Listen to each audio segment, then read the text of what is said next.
हाय, कैसे हो? आपण इक्विलिब्रियम या टॉपिकवरचे क्वेश्चन सॉल्व्ह करतोय. त्याच्यामधला पुढचा क्वेश्चन आहे बफर सोल्युशन बद्दल. हा ऍक्च्युली जीईच्या एक्झाम मध्ये विचारलेला प्रश्न आहे. प्रश्न काय बेटा? An acidic buffer obtained on mixing. तुम्हाला वेगवेगळ्या प्रकारचे ऍसिड, बेस काही ऑप्शन्स मध्ये साल्ट दिलेत आणि मग याच्यामध्ये कोणतं सोल्युशन हे ऍसिडिक बफर सोल्युशन होईल असं त्यांनी प्रश्न विचारलेला आहे. ओके, आता लगेच इथं जर बघितलं तर तुम्हाला पहिला ऑप्शन दिसते बघा. काय दिसते? 100 ml 0.1 मोलार ऍसिटिक ऍसिड आणि त्याच्याबरोबर काय मिक्स केलेलं आहे? 100 ml 0.1 मोलार सोडियम हायड्रॉक्साईड.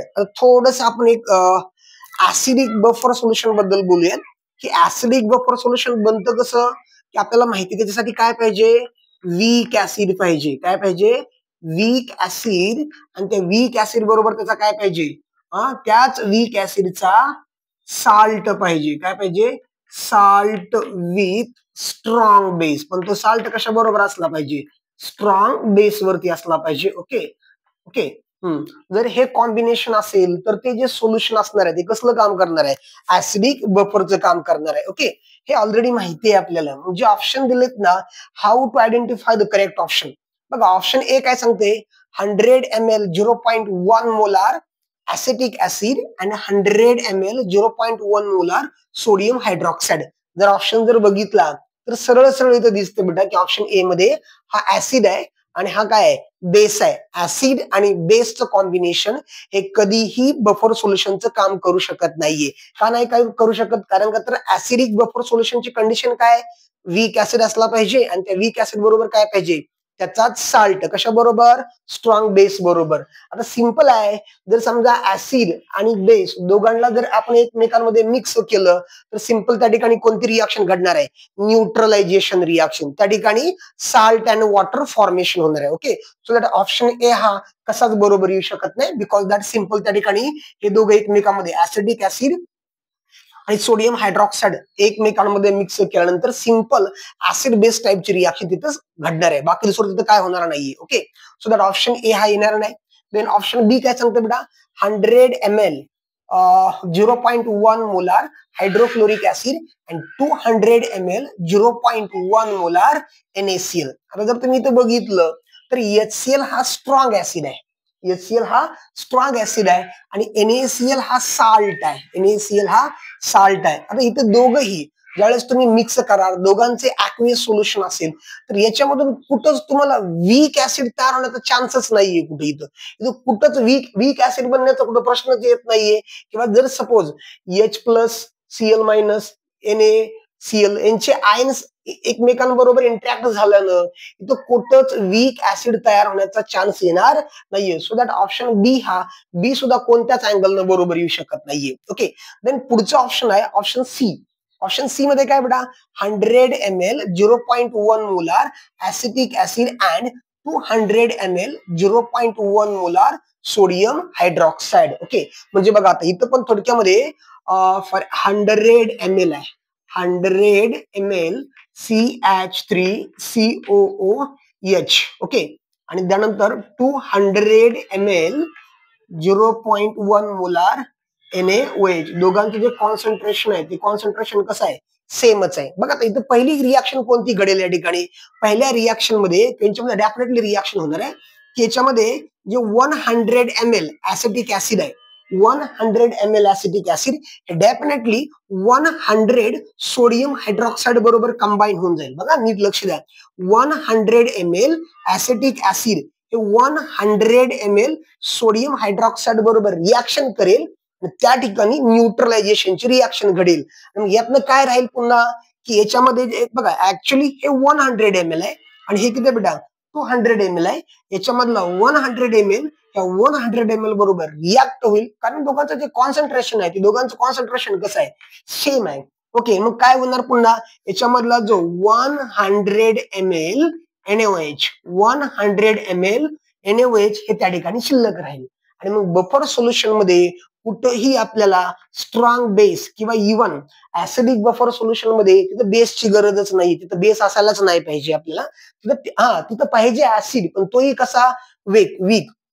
बघा हा ऑप्शन लक्षात आला का बघा 100 ml ऍसिडिक ऍसिड आहे किंवा हे हे हे थोडंसं लक्षात ठेवा ज्यावेळेस ऍसिड आणि बेस एकमेकांबरोबर कंबाईन होणार आहेत त्यावेळेस ठिकाणी सिंपल न्यूट्रलायझेशनची रिॲक्शन घडणार आहे मग इथं पण तीच रिॲक्शन घडणार आहे मग रिॲक्शन मधून काय साध्य होणार आहे तर ऍसिडिक ऍसिड हा सोडियम हायड्रॉक्साईड बरोबर रिॲक्ट होणार आहे ओके आणि त्या दोघांची रिॲक्शन होऊन त्या ठिकाणी काय तयार होणार आहे पुन्हा साल्ट आणि वॉटर बनणार आहे जर आपण समजा रिॲक्शन बघितली फॉर एक्झाम्पल समजा आपण ती रिॲक्शन जर समजा मी इथे लिहिली सोडियम हायड्रॉक्साईड आणि ऍसिडिक ऍसिडची कशी रिॲक्शन घडेल ती CH3COOH acidic acid and sodium hydroxide NaOH formation of CH3COONA sodium acetate म्हणजे लगेच वाटतं इथे की साल्ट तयार झालेला आहे आपल्याला okay and with formation of H2 हे ठीक आहे की आपल्याला पाहिजे असणारा बफर सोल्युशनचा साल्ट तिथं बनते पण ऍक्च्युली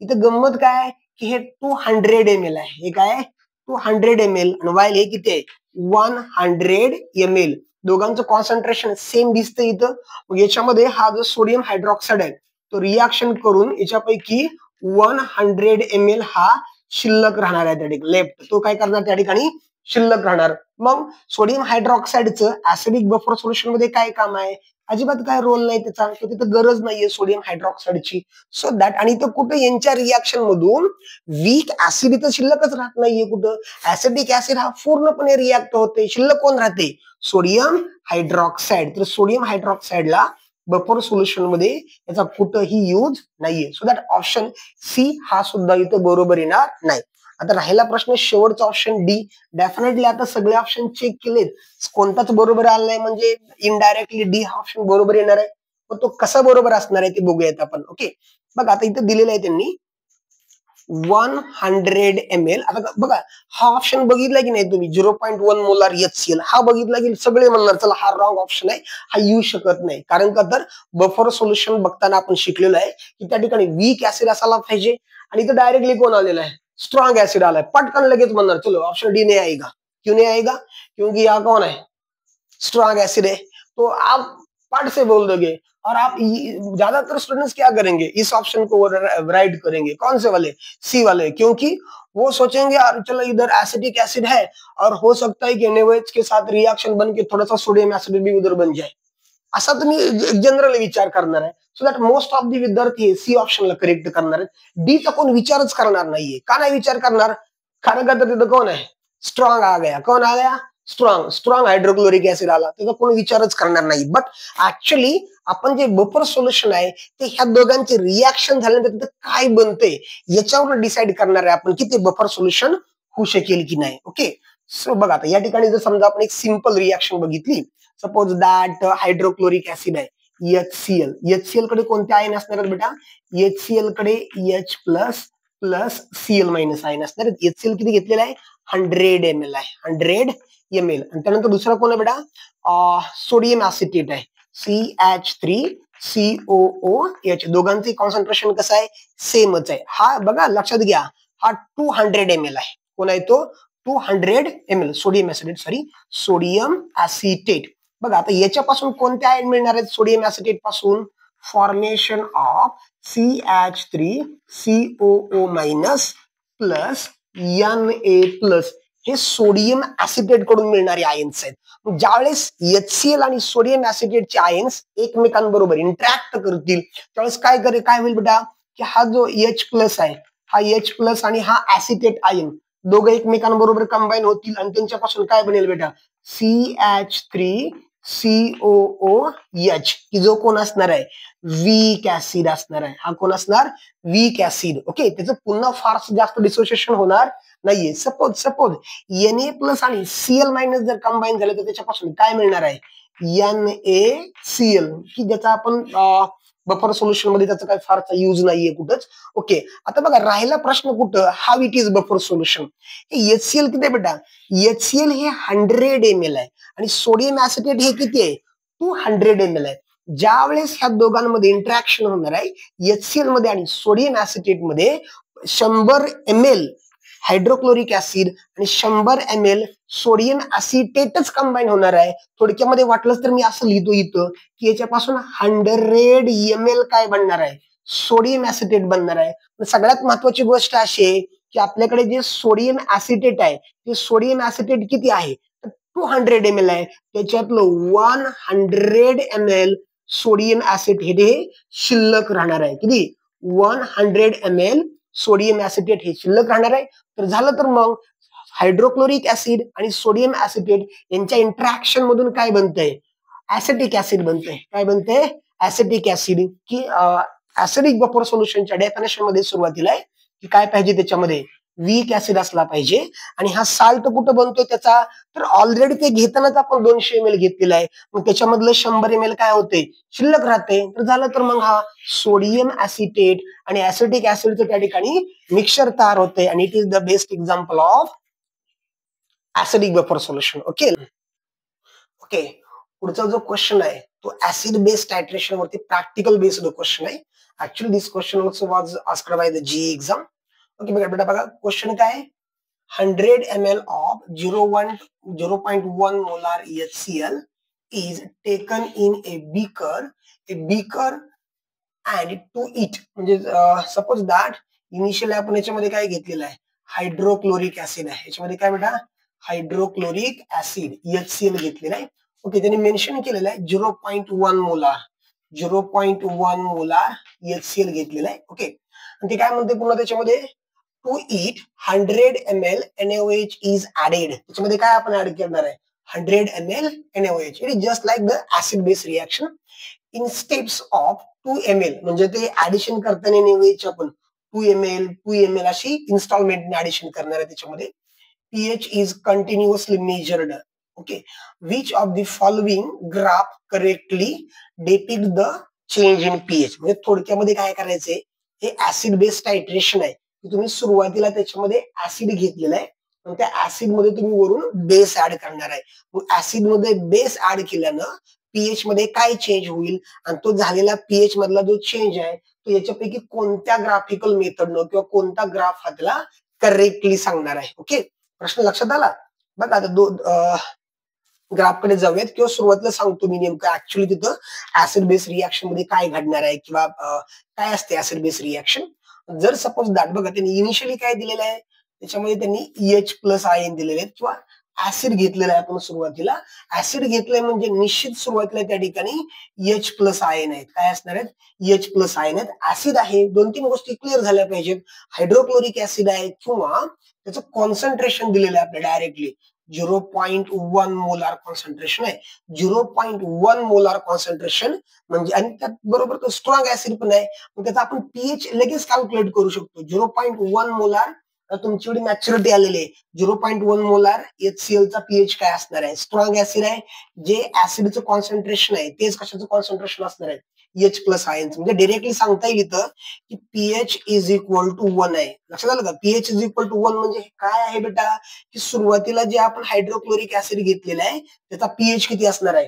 1 असणार आहे. थोडस जर ग्राफ मध्ये जर बघितलं आपण तर याच्यामधला जो ग्राफ आहे हा बी नंबरचा जो ग्राफ आहे ना तो लगेच आपण डिलीट करू शकतो. आता हा डिलीट कसं काय करू शकतो? कारण का त्यांनी सुरुवात जी केलेली ग्राफची ती कुठून केलेली आहे? कुठून केलेली आहे ग्राफची सुरुवात? At the starting from the 7. त्यांनी 7 पासून त्या पीएच ची सुरुवात केलेली आहे. पण हा ग्राफ आपण लगेच डिरेक्टली काय करू शकतो? कॅन्सल. कळते का बेटा? आपण डिरेक्टली तो ग्राफ काय करू शकतो? कॅन्सल करू शकतो. हा येऊ शकत नाहीये. का नाही येऊ शकत? कारण का तुम्ही ऍसिड घेतलेला आहे आणि ऍसिडचा पीएच हा 7 असणार नाही इनिशियली. हे कळते का ग्राफचा अर्थ? इनिशियली कधीही त्या ऍसिडचा पीएच हा 7 होऊ शकणार नाही.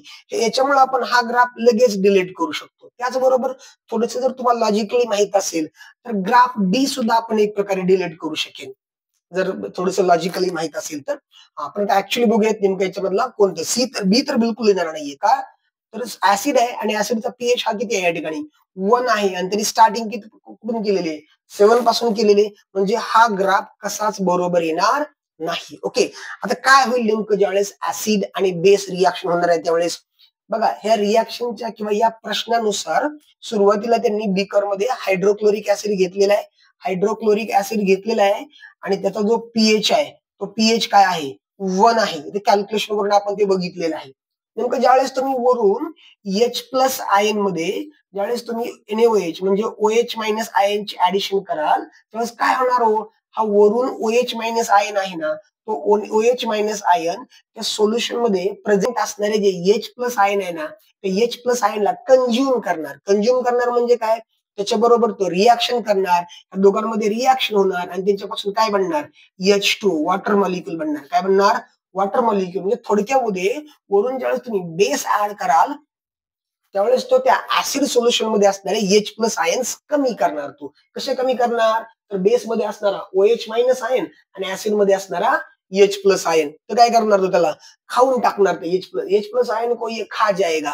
अगर OH minus ion H plus को खा जाएगा तो वहां के H प्लस आयन क्या हो जाएंगे, कम हो जाएंगे. H प्लस आयन काय होतील, कमी. मग H प्लस आयन जर कमी झाले तर डेफिनेटली पीएच काय होणार, वाढणार आहे. पीएच काय होणार, वाढणार. हे आपण बघितलेलं ऑलरेडी. जेवढं H प्लस आयन कॉन्सन्ट्रेशन कमी असणार तेवढा त्या सोल्युशनचा पीएच हा जास्त असणार. हे ऑलरेडी आपण बघितलेलं आहे. म्हणजे या ठिकाणी ही तर एक गोष्ट पक्की झाली की काय होणार मग, की स्लोली त्या जो सोल्युशन आहे जसं तुम्ही NaOH वरून ऍड करत जाल तसं त्या सोल्युशन मधले number of the H plus ions कमी होणार.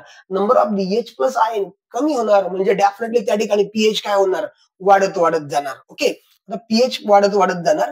आता इथं बाकीचे जे ग्राफ बघितलेत, या ग्राफ मध्ये सुद्धा पीएच वाढत चाललेला आहे, या ग्राफ मध्ये सुद्धा पीएच वाढत चाललेला आहे. आणि बघा ग्राफच्या प्रत्येक ठिकाणी त्यांनी 7 असं लिहिलेलं आहे. इथं ग्राफच्या प्रत्येक ठिकाणी वाय ऍक्सिस वरती तुम्हाला 7 दिसते.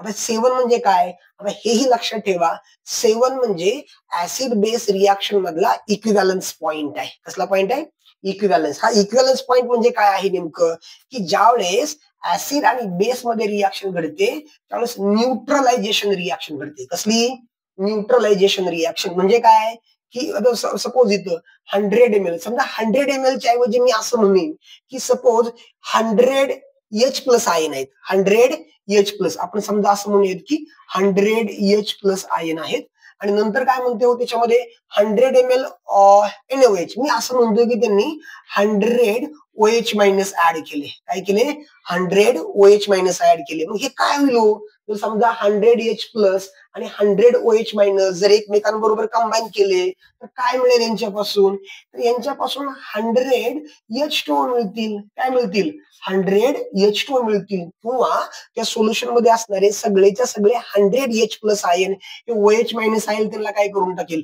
खाऊन टाकेल. ना तिथं H प्लस आयन राहतील ना त्या ठिकाणी कोण राहतील, OH मायनस आयन राहतील. त्यांच्यापासून काय बनेल, वॉटर बनेल. काय बनेल, वॉटर बनेल. आणि वॉटर बनल्यानंतर आपल्याला माहितीये वॉटरचा पीएच किती आहे, the pH of water is equal to 7. पाण्याचा पीएच किती आहे, 7 आहे.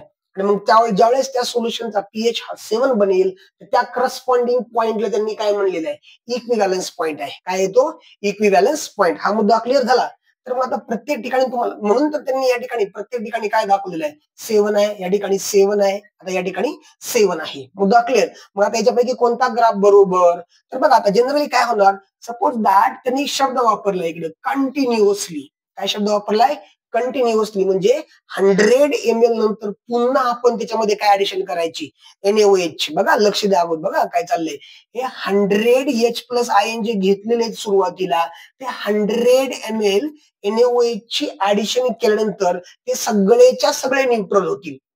आणि त्यावेळेस ज्यावेळेस हे 100 ml ची ऍडिशन करून झाल्यानंतर ते त्या ठिकाणचे 100 H plus ion 100 OH minus आयनला, OH मायनस आयन त्या H प्लस आयनला खाऊन टाकतील. त्या ठिकाणी H प्लस आयन शिल्लक राहणार नाही. सगळ्या H प्लस आणि OH मायनस आयनचं कन्व्हर्जन कशामध्ये होणार आहे, वॉटर मध्ये होणार. वॉटर मध्ये कन्व्हर्जन झाले त्या ठिकाणचा करस्पॉन्डिंग पीएच हा काय असणार आहे, 7 असणार आहे. मुद्दा क्लिअर.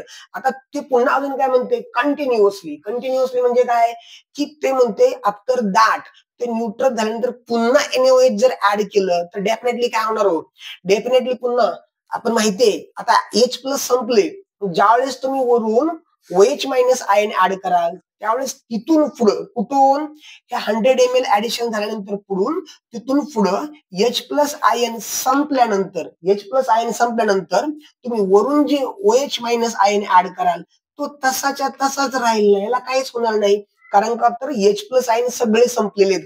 त्या ठिकाणी कुणाचं कॉन्सन्ट्रेशन वाढणार आहे पुन्हा, मग OH मायनस आयनचं कॉन्सन्ट्रेशन. कुणाचं, OH मायनस आयनचं कॉन्सन्ट्रेशन त्या ठिकाणी वाढणार आणि मग आपण शिकलेलं आहे जेवढं बेस कॉन्सन्ट्रेशन जास्त होईल किंवा जेवढे बेसिक कॅरेक्टर जास्त तेवढं पीएच काय होणार जास्त होत जाणार. म्हणजे तिथून पुढं जर आपण ऍडिशन केली तर पुन्हा पीएच काय होणार वाढत वाढत वाढत जाणार. आता पीएच वाढत वाढत हा कंटिन्युअसली वाढत जाऊ शकेल का? नाहीये. त्याला पण एक रेंज आहे, त्याला पण एक लेवल आहे की अप टू तो कुठपर्यंत 14 पर्यंतच आपला ती रेंज आहे पीएच प्लस पीओएच. तिथून पुढे तो जाऊ शकेल का? की एका इंटरव्हल नंतर त्याला काय बनावं लागेल कॉन्स्टंट बनावं लागेल. तुम्ही जर ही लाईन बघितली तर ही लाईन अशी कुठंच कॉन्स्टंट दिसत नाही ऑप्शन डी मधली.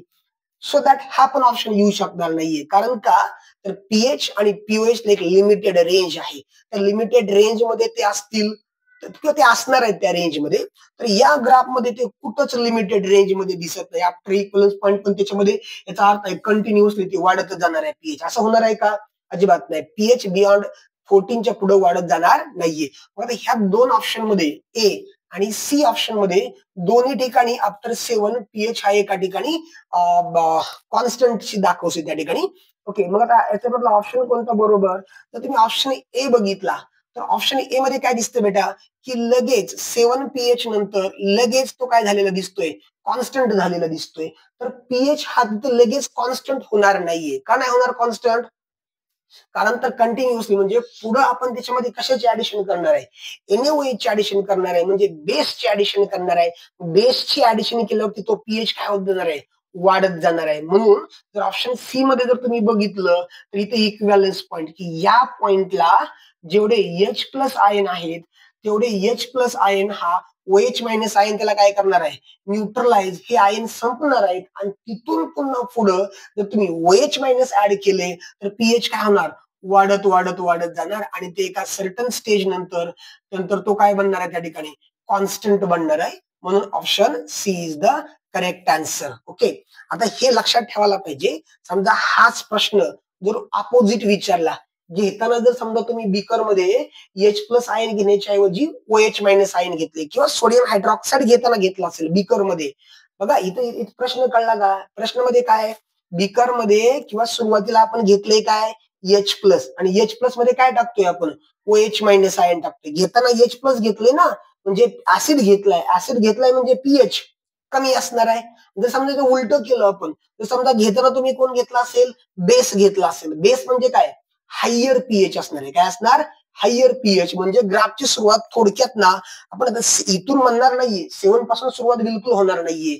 बेस आहे म्हणजे पीएच हा डिपेंड करेल तो 13 किंवा 12 11 ह्या रेंज मध्ये जे पीएच असणार किंवा 14 पण असू शकेल की तिथून त्याची सुरुवात होणार आहे. आणि जसं आपण वरून H प्लस आयन ऍड करू तसं त्यावेळेस त्याचा पीएच काय होत जाणार आहे कमी कमी होत जाणार आहे. पण कधी जर समजा त्यांनी घेताना सुरुवातीला काय घेतला असेल बेस घेतला असेल.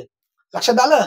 तर ऍसिड आणि बेस ज्या रिॲक्शनच्या टायट्रेशन वरती प्रश्न लक्षात ठेवताना तुम्हाला हे क्लिअर व्हायला पाहिजे की H प्लस घेतला असेल किंवा ऍसिड घेतला असेल इनिशियली तर त्याचा पीएच हा कमी असणार आहे. त्याच्यामध्ये बेस ऍड करत गेल्यावरती त्याचा पीएच काय होतो वाढत होत जातो. ओके, जर समजा तुम्हाला याच्यामध्ये काय समजत नसेल काय डाऊट असेल तर तुम्ही मला खाली कमेंट मध्ये सांगू शकता की सर लक्षात आलं नाही वगैरे. ओके.